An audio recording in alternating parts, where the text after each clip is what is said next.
Sophie Cunningham didn't just show up in her first game with the Fever. She made a statement with Caitlin Clark watching from the sidelines. Fever fans still got more than their money's worth. So Sophie Cunningham really shined with Caitlin Clark out, and she will be an absolute steal for the Indiana Fever. Oh my God, Sophie is a dog who raises the level of play of everyone around her as soon as she steps foot on the floor. Hell, even on the sidelines, a star was born. She didn't just fill a role, she owned it.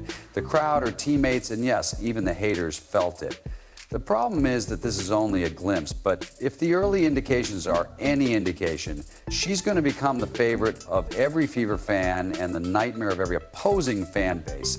The analysts have been teasing it, and now we've seen the proof that this was an underappreciated acquisition by the Fever, and you can tell because her opponents have. Now that the season hasn't started, let's talk about what happened on the court, the rough stuff, and why Sophie might be the Fever's X factor and the best teammate to help Caitlin Clark thrive. If you're impressed by Sophie so far, leave a fire emoji in the comment section and subscribe for more Fever updates. I'm really excited, and I didn't come here for the attention. Sophie Cunningham was brought in with a reputation for her toughness, three-point shooting, and unrepentant edge, but it didn't take long for Fever fans to fall in love with her.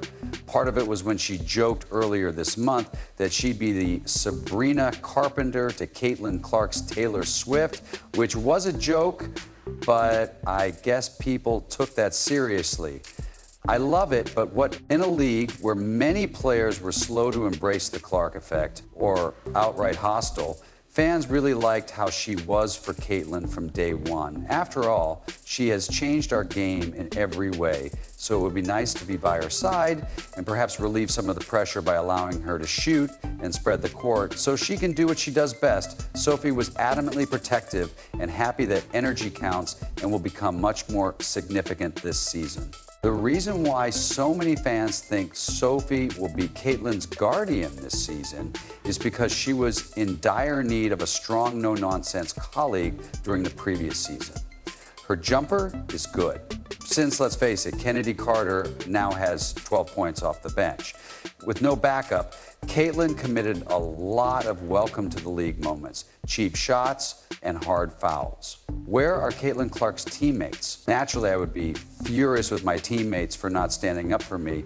Last, Caitlin became more resilient. She had no choice, but let's face it, in every major sport, elite players are safeguarded, and there's always someone there to set the tone and send a message.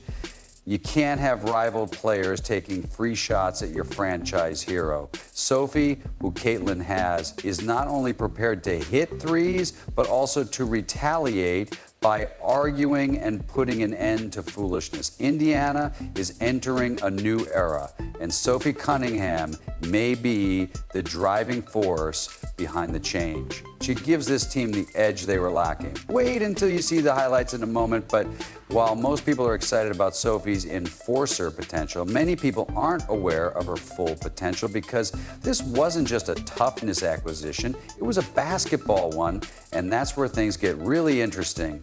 Additionally, I believe that just being here has already inspired me as I realize that this is a fresh start and that I'm no longer in a box, allowing me to finally be free and be in a fence that I believe I can truly thrive in and be around players who are solely focused on winning in basketball. From what Sophie and others have said, Phoenix wasn't the right place for that. She was in a system that didn't fit her style of play and didn't maximize her potential. Sophie Cunningham isn't just a new member of the craze.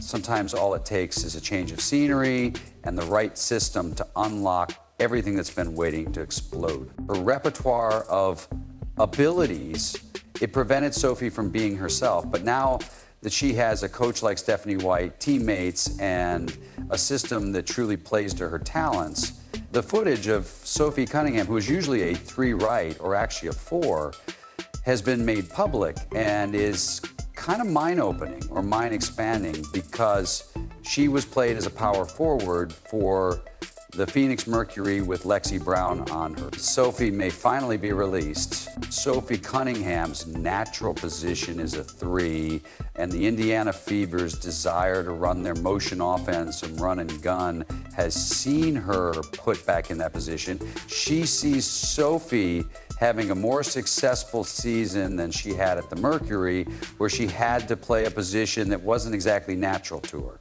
Sophie impressed early in camp, not only by making baskets and bringing her signature fire, but also by demonstrating her ability to be plugged into a variety of roles. That kind of versatility is gold, whether it's starting off the bench, defending multiple positions, or being the emotional spark. Sophie is demonstrating that she can do it all. Of course, they brought in other players who bring a little bit of that as well, like the veterans Bonner and Howard, but Sophie Cunningham is the best. She mentioned a few times this offseason that Indiana just feels right after everything that happened in Phoenix, so you can imagine she needed a fresh start. It goes beyond just systems. She is the team's perimeter playmaker outside of Caitlin Clark, and for a team with championship aspirations, having a player who can adapt and deliver in any situation is essential. But let's stick with this comment for a moment. In X's and O's, it's about culture. She kind of said it all here and without saying it, and being around players whose only focus is on basketball. And winning last season, there were rumors that Sophie Cunningham and her former teammate Natasha Cloud had a falling out. Politics, Cloud didn't keep it quiet either, going into full TikTok rant mode and revealing that she and who is thought to be Sophie disagreed on a number of issues. I tried to have an open conversation with her, but my life depends on it. And if that doesn't matter to you, you can't tell someone you love them and then vote against their life, period. Let's just say that this wasn't your typical locker room argument. Rather, it was probably a vibe killer. In team sports like basketball, you hear about the Fever and their mission to protect the locker room all the time. So it's easy to imagine Sophie feeling that Phoenix wasn't just the wrong fit on the court. It might not have been the perfect fit off the court. When you combine the new scenery, improved system, and fresh start, you had every reason to think Sophie Cunningham would be more than just depth for the Fever. She is competitive, smart, and versatile, and she can play a variety of roles and contribute on both ends, giving the team exactly what it needs depending on the situation. In Game 1, we got our first real look at what that looks like. Sophie had an incredible game. She carried the offensive load, forced overtime, and helped seal the victory with Caitlin Clark sitting out. With Caitlin out, someone had to step up, and Sophie responded like a seasoned veteran. She grabbed 8 rebounds and scored 21 points, which is a strong stat line on its own. But the eye test told you that Sophie was the one who delivered. It wasn't just the points and rebounds that had Fever fans talking about Sophie Cunningham. It was also the fire, intensity, edge, and nonsense attitude that let the rest of the league know you're not gonna punk. She was moving without the ball, finding space, and finishing plays off great passes from her teammates. That chemistry is already clicking. And that's exactly what the Fever need to go deep this season. That kind of energy is infectious. It's the kind of fire that lights up a crowd and unites a locker room. For a Fever team with sky-high expectations and a massive spotlight, that's exactly what you need. You know she was making an impact because her opponents were all over her. If anything, they were saying, "Oh, so," and people weren't going to notice who want to mess with Sophie Cunningham. Everyone wants to mess with Sophie Cunningham, but if Caitlin Clark is there, people won't mess with her. Sophie Cunningham will step in right away if you mess with her. She was a target throughout the game, drawing not one, but 2 obvious flagrants. And true to form, Sophie wasn't having any of it. I believe you need players like this because they lacked that level of toughness last time, because you want a player on your team that other players detest playing against. And teams definitely don't enjoy playing against Sophie Cunningham. Just one game in, we're witnessing Sophie receive the same treatment, but this time there's pushback, and Caitlin obviously appreciated it courtside. Last season, Caitlin Clark took more than her share of cheap shots, elbows, sheaves, and full-on tackles. Basically a welcome to the WNBA highlight reel. Not only did Sophie put in the work, but you also got a taste of the team's overall toughness as the Fever grew. For example, when Sophie took a big hit, Bonner was right there to step in, and you saw him remark, "Nah, what are you doing right there?" The Fever did not engage in this behavior in the locker room the previous season, but it was obviously insufficient for this to simply occur on the floor.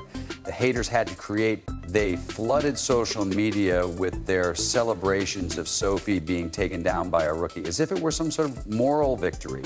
Instead of merely applauding a hard foul or a chippy play, they were calling for more of it. We are witnessing literate people not just threatening violence, but also promoting violence against a player.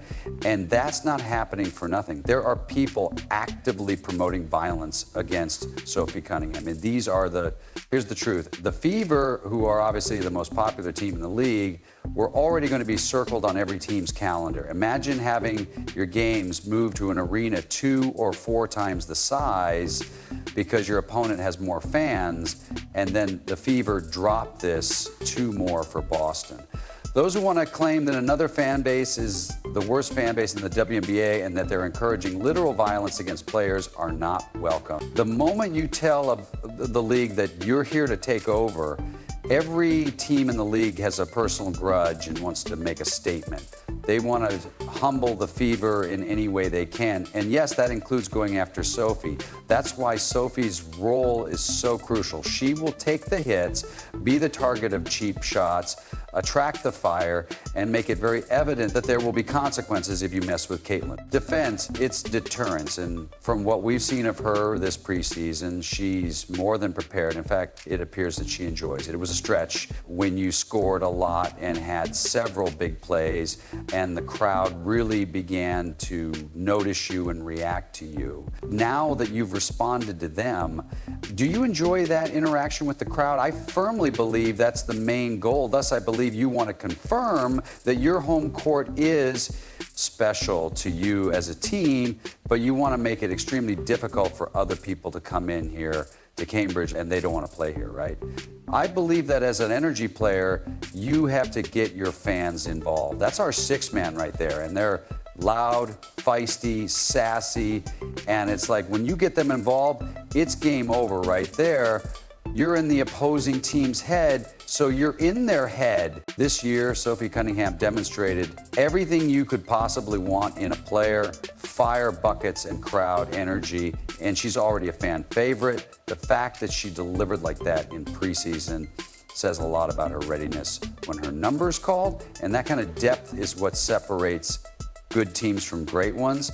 The other team feels that way because I've been on the other end of it, and it sucked. Simply end up being the Fever's most underappreciated acquisition and the X factor that enables Caitlin Clark and the team to accomplish their goals and dominate the WNBA. If you're still reading this, please leave a basketball comment to say hello and thank you for observing.